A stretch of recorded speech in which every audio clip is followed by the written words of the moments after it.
What's going on, everyone? You're back with your boy Jono for another quick math lesson.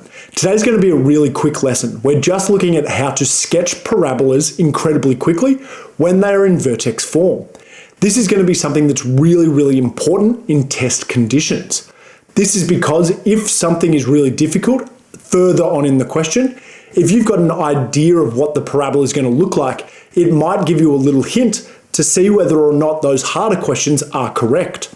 So getting these ones down quickly, having that visualization of what the graph will look like, will definitely help you out in the long run. Our vertex form is y is equal to a bracket x minus h all squared plus k. And the h and the k tell us where the turning point or the vertex is. That's the first thing we're going to attempt on every single question. That a term out the front is going to tell us how steep the parabola is and also the direction, whether it's a smiley face or a frowny face. So if we've got an example like this, we've got y is equal to 3, x minus 4 all squared minus 5, we can find our turning point incredibly quickly. We know it's down 5, minus 5, down 5. Inside the bracket though, remember it's the opposite way. This controls how far to the sides it goes. Because it's minus 4, it's going into the positive direction 4 points. So I would always put that vertex point in straight away. I like to write v equals just so it's right there on the page and the teacher can see, yeah, they know what they're doing. Now we just have to look at the front term, the 3. All we've got to determine with this 3 is it steep or wide and which directions it's going. Any value over 1 is going to make the parabola go steeper. So 3 is going to be a steep parabola, and because it's positive, it's facing up. So now we've got all of the bits of information to just throw out something that looks kind of correct. My parabola might look like this. It's not going to be perfect, but if I now get an x-intercept value of 200, I'm going to be like, well, I don't think that's going to make sense because I've got it here on my graph. This is really important because when these questions start getting harder, if your answer doesn't line up with what it looks like here, it's a really good indicator that maybe you made a mistake in your further algebra. So for this next one, we've got negative 7, x plus 1 all squared plus 3.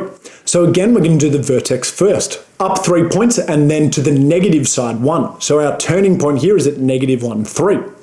Negative 7 is way steeper than our last one. So this one's going to be super steep, and the negative tells us that it's facing downhill. So now we just draw out something that looks like this, and we can see straight away that our x-intercepts are going to be pretty close to each other because of its steepness.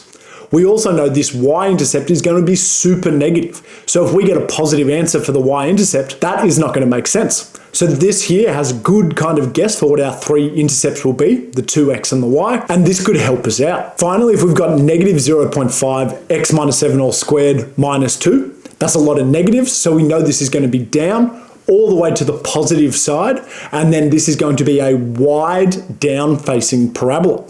The wideness is because it's negative 0.5, and any one that's less than 1 or a smaller value than 1 is going to be quite wide. What's really helpful with this one is that we can see straight away that, oh, it's all below the x-intercept. So if we ask you in a test, oh, find the x-intercepts for this parabola, if you don't know what it looks like and you can't get the number, you might just think you're doing something wrong. But this parabola does not have any x-intercepts, so you got it right. You don't have to freak out that you're not doing the mathematics correct. We do know for this one that the y-intercept is going to be very negative, and those bits of information can just help us get a good understanding of what this thing will look like. So I know that was a really quick lesson. We're going to go into how to find those intercepts in the next lesson, but this one's all about getting something down quickly on the page so we can work from that and kind of help ourselves check our further working. Thanks so much for watching, and I'll see you later.